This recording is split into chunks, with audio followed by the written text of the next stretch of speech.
Hello student, तो आज के इस वीडियो में हम पढ़ने वाले हैं क्लास 10th फिजिक्स। और फिजिक्स का हम तीसरा चैप्टर पढ़ने वाले हैं जो है हमारा विद्युत धारा। अब विद्युत धारा की आज से हम शुरुआत कर रहे हैं और इस चैप्टर के हम दो इंपॉर्टेंट टॉपिक पर डिस्कस करेंगे। एक है कि विद्युत किसे कहते हैं और दूसरा है हमारा कि विद्युत आवेश किसे कहते हैं। तो विद्युत क्या होता है, इलेक्ट्रिसिटी क्या होता है, इसको हम जानेंगे और फिर हम जानेंगे विद्युत आवेश क्या होता है, इसको हम जानेंगे। और चैप्टर हम कौन सा पढ़ रहे हैं, इलेक्ट्रिक करंट हम चैप्टर पढ़ रहे हैं, मतलब विद्युत धारा हम चैप्टर पढ़ रहे हैं। तो चलिए स्टार्ट करते हैं और समझ लेते हैं, ठीक है ना। आज के इस वीडियो में हम दो चीजें जानेंगे, इलेक्ट्रिसिटी क्या होता है, कैसे इसकी उत्पत्ति हुआ, पूरी तरीके से डिटेल में एक्सप्लेन करेंगे। फिर हम जानेंगे विद्युत आवेश क्या होता है, धनात्मक आवेश क्या होते हैं, ऋणात्मक आवेश क्या होता है, सब पर जानेंगे जी। क्लास 10th फिजिक्स हम पढ़ रहे हैं चैप्टर 3, ठीक है ना। तो यहाँ पे हम सबसे पहले जानेंगे विद्युत क्या होता है, इलेक्ट्रिसिटी क्या होता है। तो विद्युत क्या होता है जी, तो यहाँ पे लिखा गया है विद्युत एक ऊर्जा का रूप है, मतलब electricity is the form of energy. मतलब क्या है, विद्युत क्या है, ऊर्जा का ही एक रूप है जो दो या दो से अधिक पदार्थों के घर्षण के कारण उत्पन्न होता है। मतलब कब उत्पन्न होगा कि जब दो पदार्थों के बीच आपस में घर्षण होगा, इनके बीच टकराव होगा, इनके बीच घर्षण होगा, ये आपस में टकराएंगे, तभी जाकर एक ऊर्जा उत्पन्न होगी और उसी ऊर्जा को हम क्या कहेंगे, उसी ऊर्जा को हम विद्युत कहेंगे। समझ रहे हैं। तो विद्युत क्या है, एक ऊर्जा का रूप है जो दो पदार्थों के घर्षण के कारण उत्पन्न होता है। मतलब जब दो पदार्थ, कम से कम दो पदार्थ, दो से अधिक भी पदार्थ हो सकते हैं यहाँ पे तीसरा पदार्थ भी टकराए, ठीक है ना। तो दो या दो से अधिक पदार्थों के घर्षण के कारण जो ऊर्जा उत्पन्न होती है वही ऊर्जा विद्युत कहलाती है। या हम ये कह सकते हैं कि विद्युत एक ऊर्जा का रूप है जो दो या दो से अधिक पदार्थों के घर्षण के कारण उत्पन्न होती है। आशा करता हूं समझ गए होंगे। कैसे उत्पन्न होती है समझे हैं। जैसे कि आसमान में आपने देखा होगा कि बिजली चमकता है, ऐसे हम कह देते हैं बिजली चमकता है। बरसात के समय पे आप देखिएगा तो क्या होता है कि आकाश से लाइट की तरह एक आएगा, बिजली की तरह एक चमकेगा, आपको दिखाई देगा। उसका मतलब वो कब चमकता है, तो जब क्या होता है, कब वो चमकता है, तो वो कब चमकता है तो याद रखेंगे। मान लेते हैं ये सपोज डेट ये बादल का एक टुकड़ा है और ये भी एक दूसरा बादल का टुकड़ा है, ठीक है ना। तो जब दो या दो से अधिक बादल के टुकड़े आपस में टकराते हैं ना, टकराने का मतलब इनके बीच घर्षण होता है और जब घर्षण होगा तभी जाकर विद्युत जो उत्पन्न होता है, जो इस तरीके से लाइट की तरह आता है। समझ रहे हैं। तो वही हम कह रहे हैं, तो बादल का टुकड़ा भी तो एक क्या है, एक पदार्थ ही है ना। तो वही हम कह रहे हैं विद्युत एक ऊर्जा का रूप है जो दो या दो से अधिक पदार्थों के घर्षण के कारण उत्पन्न होता है। आशा करता हूं आप समझ गए होंगे। पर हालांकि बात ये आता है, परिभाषा तो हमने समझ लिया सर कि कैसे आ रहा है, उत्पन्न हो रहा है, परंतु इसकी खोज कैसे हुआ, कैसे वैज्ञानिकों को पता चला, ठीक है, ऐसे ही तो पता नहीं चला होगा। तो पता ऐसा चला कि एक नामक वैज्ञानिक थे जिनका नाम था बेंजामिन फ्रैंकलिन, ठीक है ना।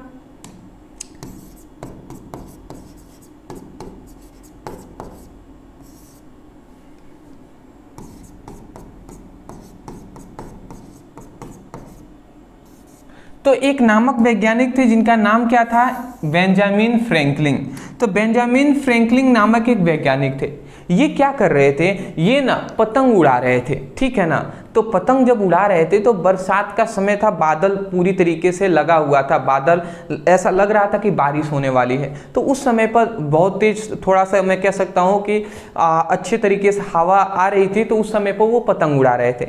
तो उन्होंने बहुत ही ऊपर उनका पतंग था और वो ऐसे ही उड़ा रहे थे। तो अब जब पतंग को उन्होंने क्या किया, ये जो पतंग उनका था, ये इस तरीके से पतंग था उनका, ठीक है ना। ये जो उनका पतंग था इसको उन्होंने धागे से बांध दिया था और वो उड़ा रहे थे इस तरीके से, ठीक है ना। ये हाथ से कुछ पकड़े हुए थे और ये उड़ा रहे थे ये पतंग। और ये पतंग क्या है, ये पतंग उड़ रहा था इस तरीके से।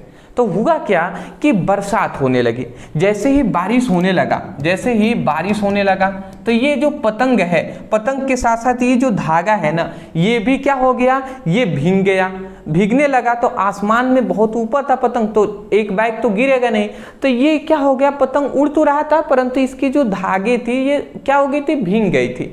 तो जैसे ही भीग गई थी उसके बाद इन्होंने देखा अचानक से तो आसमान में बादल चमका। इस तरीके से नहीं होता है, एक चमकता है, ठीक है, हम कहते हैं बिजली चमका, तो वही आसमान में चमका। जैसे ही चमका ना तो इनको जो धागा इन्होंने पकड़ा हुआ था इनके हाथों में एक शॉक का अनुभव हुआ, मतलब झटका लगा इनको हाथ में। जैसे कि अभी कभी ना कभी आपको भी शायद हो सकता है कि जो बिजली है वो थोड़ा सा लगा होगा, आपको भी तार कहीं कटा हुआ है, अब आपने उसको टच कर दिया, छुएंगे तो अब जाहिर सी बात है झटका तो लगेगा। तो वैसे ही इनको भी एक शॉक का अनुभव हुआ। तो पहली बार उनको शॉक लगा था, ठीक है, इससे पहले तो विद्युत थे नहीं, मतलब विद्युत था पर पता नहीं था, तो उनको शॉक का अनुभव हुआ। तो अब सोचने लगे कि क्यों हमारे हाथों में शॉक लगा है, एक झटके का अनुभव हुआ है। तो फिर इन्होंने ऐसे ही पतंग उड़ा रहे थे, फिर एक बार और इस तरीके से बिजली चमका, जैसे ही चमका था फिर इनको शॉक का अनुभव हुआ। तो ये सोच रहे थे कि आखिर ऐसा हो क्यों रहा है।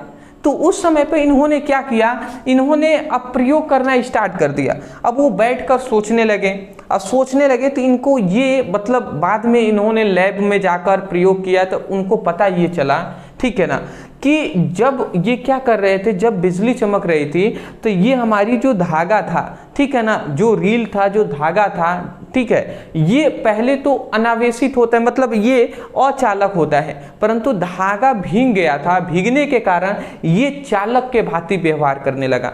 और चालक में जैसे ही ये विद्युत जो बिजली चमका है वो भी तो एक करंट ही है, तो ये इससे टच किया और टच करने के कारण ही मुझे शॉक का अनुभव हुआ। तो ऐसे इनको पता चला। उसके बाद इन्होंने वहां से ही प्रयोग करना स्टार्ट किया, इन्होंने जाना कि विद्युत क्या होते हैं। तो विद्युत के बारे में उस समय से फिर अब क्या इन्होंने करने लगे, इन्होंने प्रयोगशाला में गए। अब प्रयोगशाला में बहुत सारे वैज्ञानिक मिलकर इसको खोज करने लगे। तो प्रयोगशाला में इन्होंने क्या किया, एक छड़ के टुकड़े को लिया और उसके साथ साथ एक इन्होंने क्या लिया, एक बिल्ली की खाल लिया, ठीक है ना। मतलब इन्होंने सबसे पहले इन्होंने छड़ के टुकड़े को लिया, एक छड़ का टुकड़ा ये है और एक और इन्होंने छड़ का टुकड़ा लिया, ये दो छड़ के टुकड़े लिए। तो यहाँ पे मैं लिख दे रहा हूँ, ये क्या लिए, दो छड़ के टुकड़े लिए। बात को समझिएगा तभी समझ में आएगा। ये छड़ का टुकड़ा है,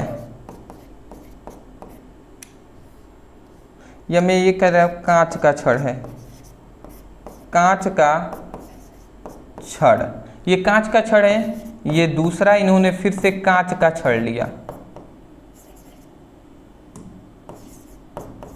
देखिए इन्होंने सबसे पहले दो कांच के छड़ को लिए और इन दोनों कांच के छड़ को, एक कांच को ये छड़ को लिए और इन्होंने इसको क्या किया, सबसे पहले बिल्ली की खाल से, ये नाम आप याद रखेंगे, बिल्ली की जो खाल होती है, बिल्ली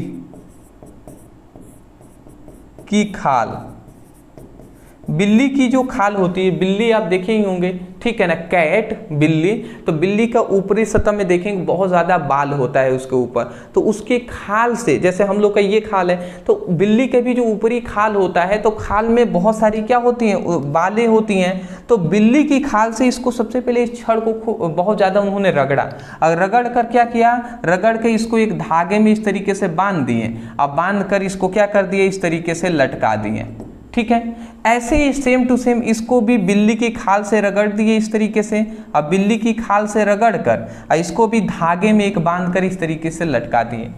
और जैसे ही लटका दिए दोनों को, उसके बाद इन दोनों छड़ों को ऊपर से इस तरीके से पास लाया गया। पास ला रहे हैं ना, तो इनको देखे इन्होंने कि जैसे ही हम पास ला रहे हैं तो इनके बीच प्रतिकर्षण बल लग रहा है, इनके बीच प्रतिकर्षण हो रहा है, ठीक है। तो वो सोचने लगे कि जब हमने कांच के छड़ को आपस बिल्ली की खाल से रगड़ दिया है और दोनों को पास ला रहे हैं, तो इनके बीच प्रतिकर्षण क्यों हो रहा है। प्रतिकर्षण मतलब ये दूर हट रहा है इस कांच के छड़ से, और ये भी कांच का जो छड़ है इस कांच के छड़ से दूर हट रहा है, मतलब दोनों को हम पास ला रहे हैं तो दोनों दूर हट रहे हैं। तो ये इन्होंने पहला प्रयोग किया। इसी प्रकार फिर से इन्होंने दूसरा एक और प्रयोग किया कि सेम टू सेम ऐसे ही एक इन्होंने कांच के छड़ को लिया और एक इन्होंने दूसरा एक क्या छड़ को लिया, तो एक एबोनाइट के छड़ लिए। ये कांच का छड़ इन्होंने लिया और दूसरा एबोनाइट का इन्होंने छड़ ले लिया।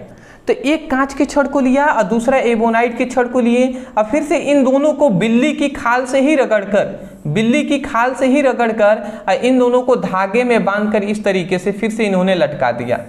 इस तरीके से इन्होंने लटका दिया। ठीक है, किससे रगड़ा? तो एक को कांच का ये छड़ है और एक एबोनाइट के छड़ है, इसको भी बिल्ली की खाल से ही रगड़कर और दोनों को धागे में बांधकर लटका दिए। अब इन दोनों को फिर से पास ला रहे हैं तो इनके बीच आकर्षण बल लग रहा है। आकर्षण बल का मतलब क्या हुआ कि ये दोनों आपस में जैसे थोड़ा सा हम पास ला रहे हैं तो ये दोनों आपस में चिपक जा रहे हैं। तो ऐसे वैज्ञानिकों ने सोचा कि ऐसा हो क्यों रहा है। तो इस विद्युत से पहले चुंबक की खोज हो गया था। तो उन्होंने चुंबक से ये जानते थे कि जब समान ध्रुव हो, मतलब नॉर्थ नॉर्थ ध्रुव हो या साउथ साउथ ध्रुव हो, तो अगर समान ध्रुव होते हैं तो उनके बीच प्रतिकर्षण बल लगता है। अगर असमान ध्रुव हो, मतलब एक नॉर्थ हो और एक साउथ ध्रुव हो, तो इनके बीच क्या होता है? आकर्षण बल लगता है।